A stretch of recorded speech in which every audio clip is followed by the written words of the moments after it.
Tasty ഹാൻഡ്സിലേക്ക് എല്ലാവർക്കും സ്വാഗതം. ഇന്ന് ടേസ്റ്റി ഹാൻഡ്സിന് വേണ്ടിയിട്ട് ഒരു പുതിയൊരു വിഭവം, ഒരു പുതിയത് എന്ന് പറഞ്ഞാൽ ഞങ്ങൾ ഉണ്ടാക്കുന്ന ഒരു പുതിയൊരു വിഭവം. അത് മത്തന്റെ ഉള്ളിലുള്ള കുരുവും അതിന്റെ കുടലും എല്ലാം കൂടി ഉപയോഗിച്ച് ഒരു ചമ്മന്തി.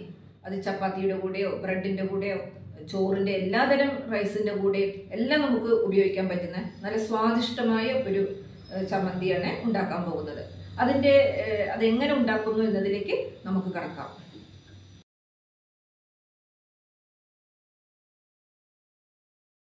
കത്തിച്ച് വെച്ച സ്റ്റൗവിലേക്ക് ഒരു പാൻ വയ്ക്കുന്നു. പാനിലേക്ക് ഒരു ടേബിൾ സ്പൂൺ വെളിച്ചെണ്ണ ഒഴിക്കുന്നു. വെളിച്ചെണ്ണയുടെ മണം ഇഷ്ടമില്ലാത്തവർക്ക് ഏതെങ്കിലും സൺഫ്ലവർ ഓയിൽ ഏതെങ്കിലും ചേർക്കാം. പക്ഷെ വെളിച്ചെണ്ണയാണ് ഏറ്റവും നല്ലത്. വെളിച്ചെണ്ണ ചൂടായി വരുമ്പോൾ നമുക്ക് ഒരു ടീസ്പൂൺ, ഒരു 1.5 ടീസ്പൂണോളം ഉഴുന്നുപരിപ്പ് ഒന്ന് ചേർക്കാം. അതൊന്ന് ബ്രൗൺ കളറായി വരട്ടെ. ആ ബ്രൗൺ കളറായി വരുന്ന ആ കൂട്ടത്തിൽ തന്നെ നമുക്ക് കുറച്ച് കറിവേപ്പില ചേർക്കാം.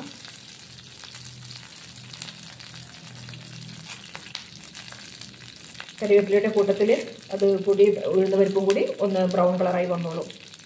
കറിവേപ്പില എത്രത്തോളം അധികം ചേർക്കാൻ പറ്റുന്നോ അത്രയും നല്ലതാണ്.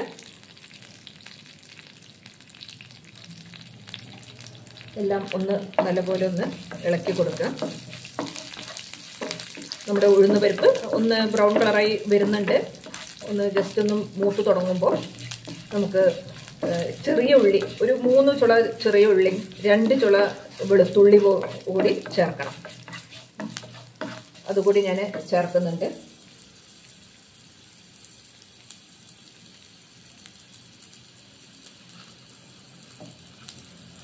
ഉള്ളിയുടെയും വെളുത്തുള്ളിയുടെയും കൂടെ തന്നെ വറ്റൽമുളകും കൂടി ചേർക്കാം.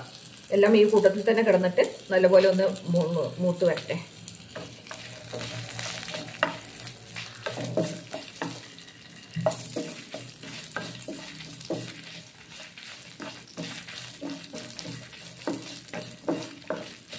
മുളകൊക്കെ ഒന്ന് നല്ലൊരു റെഡ് കളറിലേക്ക് വരണം. എന്നാലേ ചമ്മന്തിക്ക് ഒരു സ്വാദും കളറും വരികയുള്ളൂ.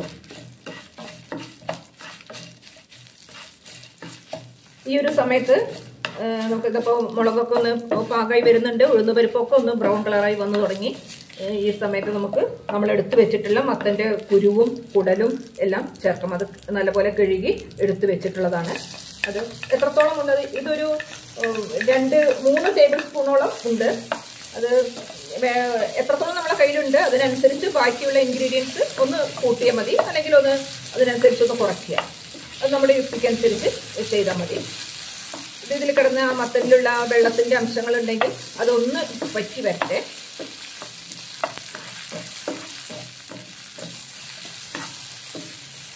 മത്തൻ ആ വെളിച്ചെണ്ണയിൽ കിടന്നിട്ട് ആ ഒരു മൊരിയുന്നൊരു മണം വരുന്നുണ്ട്.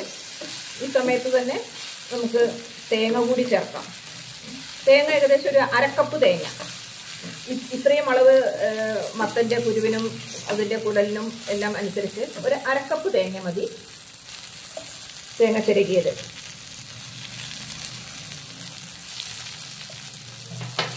ഇനി തേങ്ങ നല്ലപോലെ ഒന്ന് മൂക്കണം ഇതിൽ കിടന്നിട്ട്.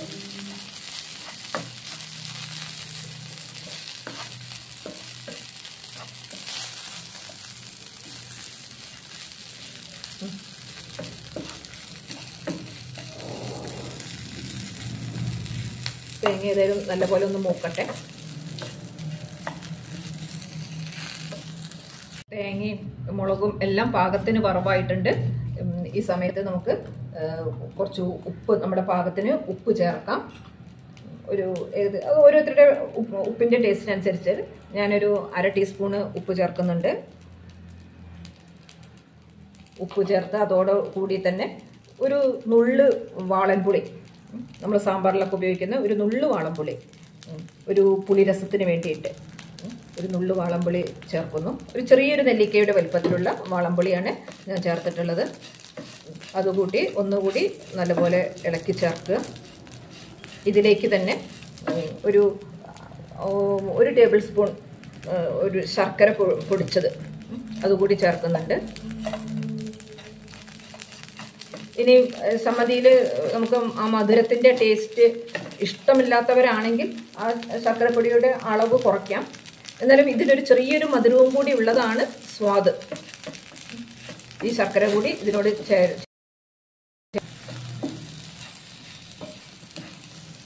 ഇതിലേക്ക് ഒരു നുള്ള് കായപ്പൊടി ചേർക്കാം.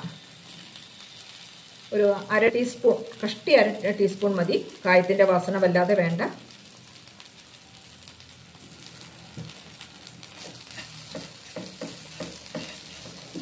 പിന്നെ ചമ്മന്തിയുടെ കളറും എല്ലാം ഒരു ഭംഗിയുള്ള കളറും എല്ലാം വരുവാൻ വേണ്ടിയിട്ട് നമുക്ക് തീ ഓഫ് ചെയ്ത ശേഷം കാശ്മീരി ചില്ലി പൗഡർ ഒരു ടീസ്പൂൺ ചേർക്കാം.